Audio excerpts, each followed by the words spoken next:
this thing that they've engineered is destroying us, and we're kind of okay with it. Hey fam, welcome back to another video. It's great to have you here. I'm so excited for this video. For those of you who've never met me before, hello, I'm Maryellen. I make all kinds of videos on this channel. I don't know, I don't really have like a vibe, but I have a vibe. So definitely subscribe. Ooh, that rhymed. Almost 3 rhymes there. What, 2.5 rhymes? I'm pretty proud of that. I'm just gonna come straight out with it. I'm addicted to social media, and it actually took me a long time to get to that conclusion, because you know how it is, you're looking around the room, people are on their phones, scrolling, you're like, hey, I'm not on my phone. I'm not as bad as these people. Come on, I don't have a problem, they have a problem. But the fact that you're judging them for having a problem with social media, speaking for myself here, shows that it's an insecurity of mine and that I'm projecting onto them this self-judgment, if that makes sense. So I'm mostly addicted to Instagram. I'm also a bit addicted to Pinterest. I've weaned myself off TikTok, but at any moment that's a ticking time bomb where I'm just gonna like end up diving full deep into this endless. So there's that. And honestly, it takes up most of my time and also most of my thoughts, because I'm not only thinking about the next time I can just like sit down, scroll, absorb the creativity, be inspired, all of those buzzwords that actually don't really mean much because you're just wasting your life. But I also work in the space, so it's quite difficult for me to just quit cold turkey, like I can't. Anyway, I was sitting in the car a little over a month ago now. It was a sunny, lovely January day, and I was sitting next to Josh in the passenger seat just scrolling. And it was this weird, almost out-of-body experience where I realized that, or I could at least feel this void inside of me that I was filling with this never-ending stream of content. And it was like the void was telling me, you need to stop, because this is becoming a problem. This is a problem. So this is what happened. So surprise! Guess what? We're pregnant. We're not pregnant. What would you say if I told you I was gonna go on a social media detox for a whole month? A whole month? Starting tomorrow. You couldn't do it. No? Yeah, it's for you do it for your job. There would be certain boundaries within which I would operate. You might be thinking it's a bit extreme. I don't know, I just want to try things. I want to live life. I want to give myself challenges, you know, test the waters. So that's exactly what I did. And for the next month, so for all of February, granted it is the shortest month, which really helped, but we won't focus on that. So for a whole month, I decided to quit social media, but I needed some guidelines for that process, because obviously for 8 hours of the day, I'm at work, and for a lot of my job, I have to manage social media accounts and or create content for social media accounts. So the rules I set for myself were as follows. First, I logged out of all of my personal accounts on all of my devices.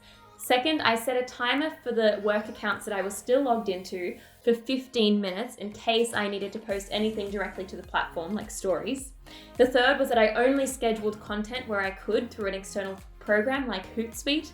And the fourth was that I didn't scroll. That was the number one rule. Like, I just didn't want to scroll at all. And so if my pesky thumb found that I accidentally clicked on the Instagram button, like you just subconsciously do sometimes, I just made it a rule to never ever scroll past the first post. The purpose and the goal was to find a method that was sustainable to be able to use the platforms after the month finished without being addicted to them. Caveat, I filmed a lot of this in my car because A, I've got a really long commute to work now, and B, our house was being renovated at that point, so there was nowhere to film. So forgive the car scenes and like the background noise, but here's a bit of a reflection of what happened during the month of February. So, hands on the wheel, Melon. That's how it works. End of day 2, and I do have some withdrawal symptoms. Pretty strong withdrawal symptoms. Basically, they come up whenever I'm waiting for something, like a document to load or a file to open. So today I didn't do any of that. I didn't scroll Instagram at all. But one thing I have also noticed in the positive is that I guess social media is a really great filler for loneliness. And whenever I'm feeling a little bit lonely, or like I want to talk to someone, or just want to be understood, or just fulfill that connection need inside of me, I will just open up social media. Any kind, doesn't matter. Literally any flavor of social media will work. But I'm unable to do that. I'm choosing not to do that at the moment. And so this desire for connection and belonging inside of me is like, how do I fulfill that?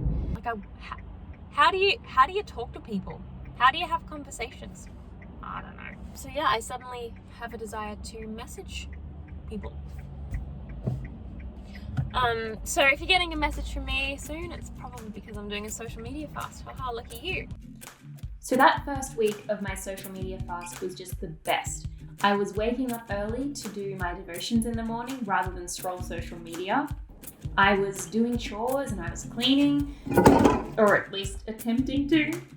I was getting home earlier rather than just scrolling social media in my car.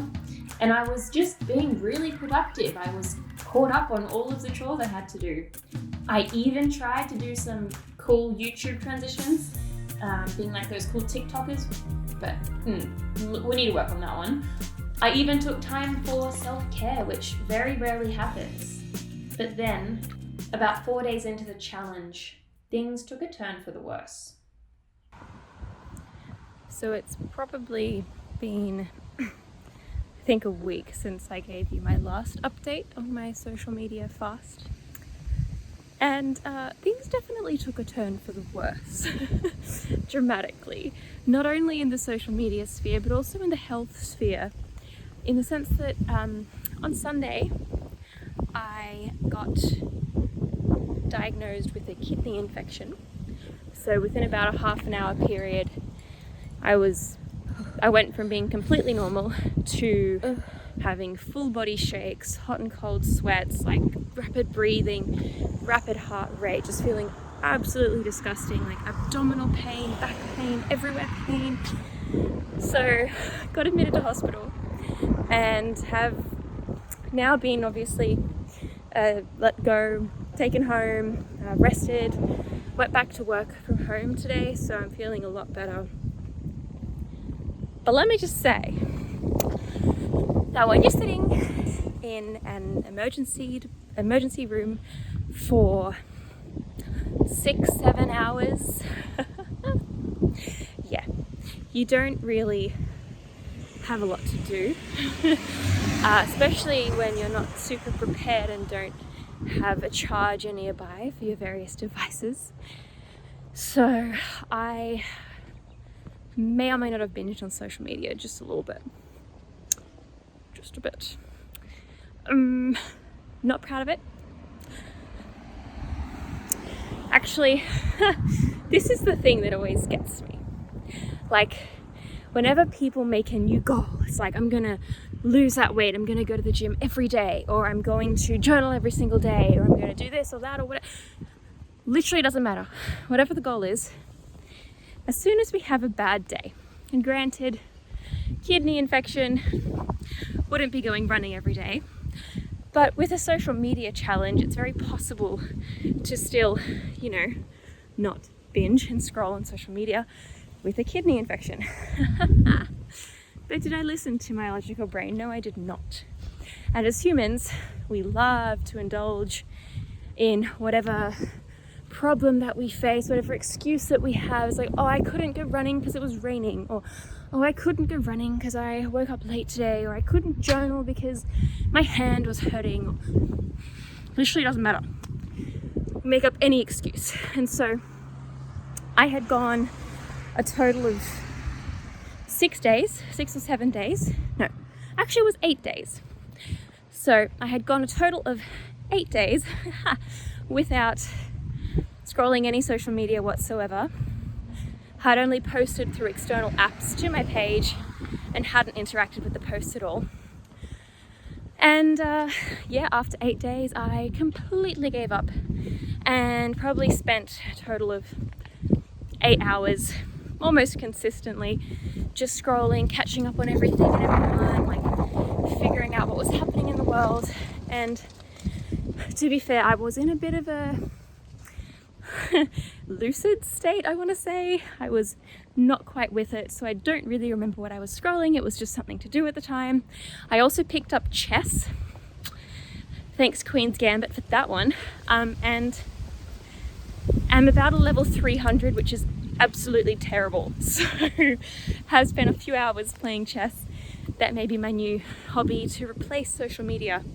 Anyway, long story short, I binged, I'm now purging, I feel terrible, and let's see how the rest of the month goes. Oh my gosh, I just hit 1,001 followers. 1,001. I just hit 1,000 followers on Instagram today, but I can't tweet about it, and I can't post about it, and I can't do anything about it because I'm trying not to be on social media this month. Just so good. I've basically replaced my social media scrolling with Oprah's Super Soul Sundays and chess. It's been 2 weeks and so far I'm doing well. I haven't been scrolling at all. That's a lie. Except for my hospital visit, I haven't been scrolling at all. So I don't really miss it either. The sun is in my eyes. That's a Jacob Collier song as well. The sun is in your eyes. Have you heard it? If not, you should listen to it. It's very good.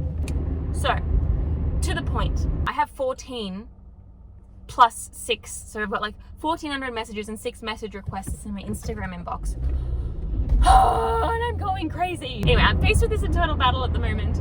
Currently, like, I have no desire to scroll, which is great. It's big progress for me. But at the same time, I do have a desire to answer the messages, clear up my inbox. So yeah, I don't know. Should I reply to these messages or should I not reply to the messages? That is the question. Yep, after about the 20th message request, I completely caved and decided to respond to all of the messages in my inbox. And although I was on the platform and sort of felt like it was breaking the challenge a little bit, I also recognized that this was never the purpose of the challenge. The purpose was never to isolate people or keep them in the dark. And so I suppose my advice would be, if you ever do a social media challenge, make sure you let people know how to contact you beforehand, external to the platforms. Oh my gosh. Today was the most crazy day. Came into work this morning and discovered that Facebook had banned everything. Like, all of the Australian news sites had no Facebook page, including my own publication that I work for, Adventist Record, which is a Christian news company. So our Facebook page didn't exist. There was still content in the back end, but we couldn't really access it. And so in the wake of my social media fast sort of thing this month, trying to make it more sustainable, this has opened up a whole nother can of worms in terms of, like, it's just made me realize how much power these big companies, Facebook, Instagram, Google, have. All of these platforms that basically control the information that we are consuming, and being more conscious of that is so important. My new neighbors are looking at me, and I kind of love that this is really mysterious because they have no idea who I'm talking to or what I'm doing. I'm sure they're probably like, oh, it's for YouTube. I kind of just hope that they think I'm some like big shot YouTuber or something. So it's officially been about a week since I stopped the whole social media fast sabbatical kind of thing. And looking back on it, there were definitely things that I could have done better. I mean, not getting a kidney infection probably would have been a really good thing, but I couldn't really help that. So anyway, And there were also a lot of insights and reflections that I gained and wisdom I gained about myself as well. The first thing I learned is that I really value creation over consumption. There's sort of two kinds of people, at least two kinds of default stances when it comes to the creativity space.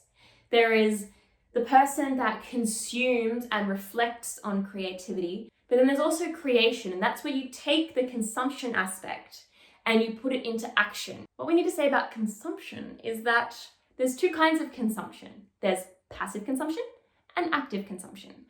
Active consumption is the note-taking, it's the learning, it's the, how can I put this into practice in my own life-ing? But passive consumption is where, it's 5 p.m, you get home, you sit in front of the TV for 4 hours, and then you go to bed. That's passive consumption because there's nothing really gained from that other than entertainment. I really value creation, and I really value active consumption in a balance. What I don't value is passive consumption, and that's what social media became for me. Just taking that month off consumption, passive and active consumption, allowed me to think, well, what do I actually like? When I go back on social media, what do I actually want to make and stand for? And who do I actually want to follow? And what accounts aren't providing any value to my life?